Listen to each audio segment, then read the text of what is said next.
Muchas veces me he encontrado con sacerdotes sinceros que están buscando ver a Dios y me dicen, señor Alducin, Pedro fue el primer papa. Y yo les contesto y les digo, esto es absurdo históricamente, eclesiásticamente y etimológicamente. ¿Qué quiere usted decir, señor Alducin? Que si Pedro hubiera sido el primer papa, ¿quién fue el segundo? Porque, damas y caballeros y hermanos católicos, durante 500 años no hubo tal cosa como papa. Si hubiera sido la idea de la sucesión apostólica, los mismos apóstoles hubieran nombrado a un jefe o un pontífice máximo de la Iglesia Católica. Pero en 500 años, damas y caballeros, en 500 años había dos obispos, el obispo de Constantinopla y el obispo de Alejandría, y durante 500 años no hubo tal cosa como que todo el poder residiera en una sola persona. Esto fue un invento de hombres que quisieron comenzar a usar el poder y hacer negocio con el cristianismo. En el año 445 al año 500 después de Jesucristo, el obispo de Roma, acuérdense que había dos obispos, fue declarado jefe supremo de la Iglesia Occidental. En el año 502 se le declaró al sumo pontífice romano que él no podía ser juzgado por ningún tribunal terrenal, por ningún gobierno ni por ninguna iglesia. Él era el jefe supremo sin poder equivocarse jamás. En el año 510 se elevó a un hombre a la posición de un dios. En el año 1870 se declara por fin bajo dogma de fe, en el año 1870, la infalibilidad papal. Esto significa que el Papa diga lo que diga, se considera ex cátedra, o sea, que es la voz de Dios. Y si alguien no acepta lo que el Papa ha dicho, es excomulgado. La palabra excomunión significa ser condenado, sin ir al purgatorio eternamente en las llamas del infierno.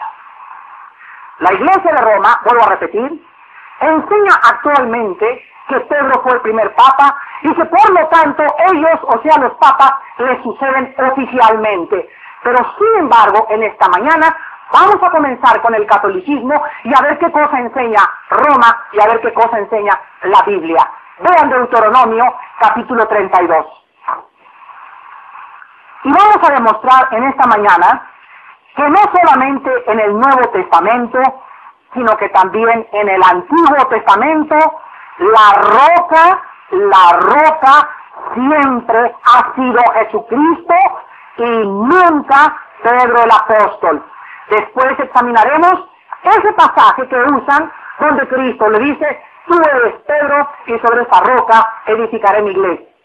Vamos por orden entonces, y dice en Deuteronomio capítulo 32, versículo 4, Él es la roca, Pedro ni siquiera había nacido, cuya obra es perfecta, porque todos sus caminos son rectitud, Dios de verdad y sin ninguna iniquidad en él. Es justo y es perfecto. Vean ustedes ahora el versículo 18. De la roca que te creó, te olvidaste. Te has olvidado de Dios, tu Creador. Ahora vamos al Nuevo Testamento, en el libro de los Efesios. Efesios capítulo 2, versículo 20. Dice la Biblia, edificados sobre el fundamento de los apóstoles y profetas, siendo la principal piedra del ángulo, ¿quién? Jesucristo mismo. La piedra es Cristo. Ahora, oigamos al propio Pedro. En primera de Pedro, capítulo 2, ¿qué pensaba Pedro acerca de si él era o no era la roca? Escuchemos de los labios y de la pluma del apóstol Pedro. Primera de Pedro, capítulo 2, del 4 al 7. Pedro escribe y dice, acercándonos a él, ¿qué cosa? Piedra viva, desechada ciertamente por los hombres, mas para Dios escogida y preciosa. Vosotros también, como piedras vivas, sean edificados como casa espiritual y sacerdocio santo, para ofrecer sacrificios espirituales aceptables a Dios por medio de Jesucristo. Por lo cual también contiene la Escritura, he aquí pongo en Sion la principal piedra del ángulo, escogida, preciosa. y el que creyere en ella no será avergonzado. Para vosotros, pues, los que creéis, Él es precioso, pero para los que no creen, escuchen, la piedra que los edificadores desecharon ha venido a ser la cabeza del ángulo. Es muy clara entonces la enseñanza en las Sagradas Escrituras acerca de quién es la piedra. Pero viene entonces ese pasaje en Mateo, donde Cristo le dice a Pedro: tú eres Petros, y sobre esta Petra edificaré mi iglesia. Si nosotros, amigos católicos o personas que me escuchan, no comprendemos el original griego, vamos a tener problemas muy graves.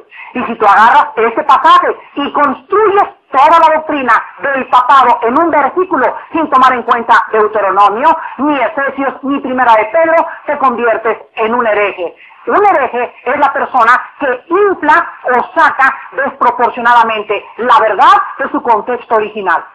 Entonces las herejías tienen siempre algo de verdad. ¿Qué significaba cuando Cristo se le acercó a Pedro y le dijo: tú eres Petros? La palabra Petros en el griego es piedra chiquita.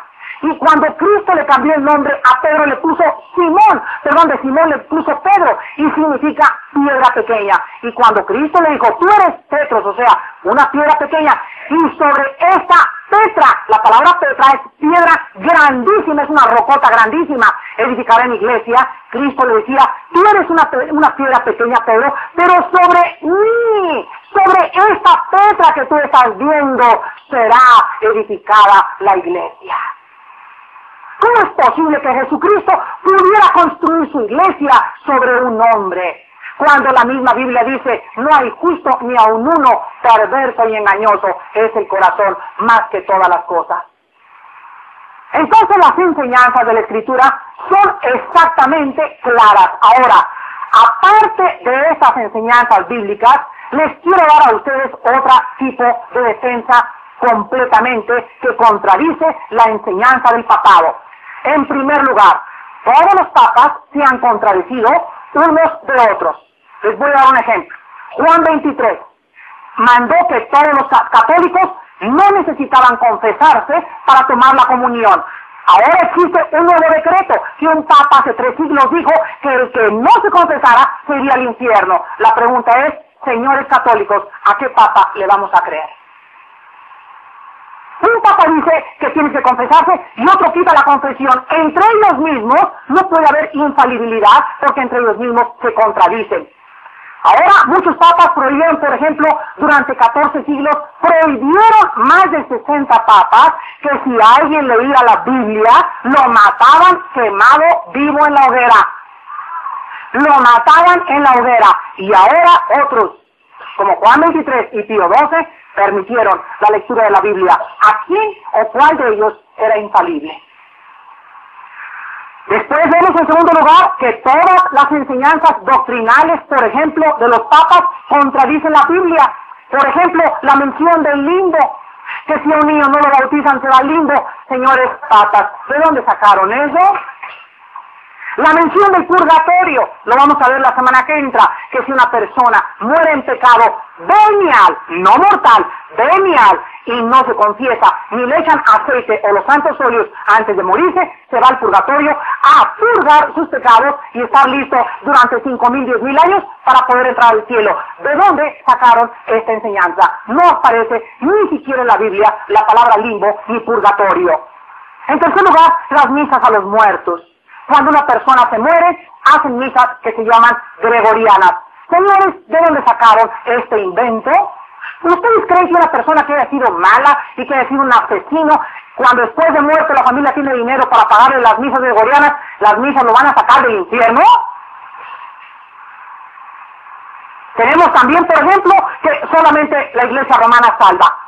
Si tú no eres católico, tú te vas al infierno. Eso fue la declaración ex cátedra del papado. Las veladoras a los santos, a las vírgenes, los santos óleos, en donde se encuentran todas estas cosas en la Biblia, no tienen absolutamente ninguna base más que tradiciones inventadas por los hombres. Gracias a Dios por el Papa Juan 23. Que abrió la Biblia, y ahora miles de católicos están abriendo los ojos y dándose cuenta lo que dijo Jesucristo en Marcos capítulo 7. Este pueblo de labios me honra, mas su corazón está lejos de mí. Porque en vano me honran, enseñando como doctrinas mandamientos de hombres. Y en verdad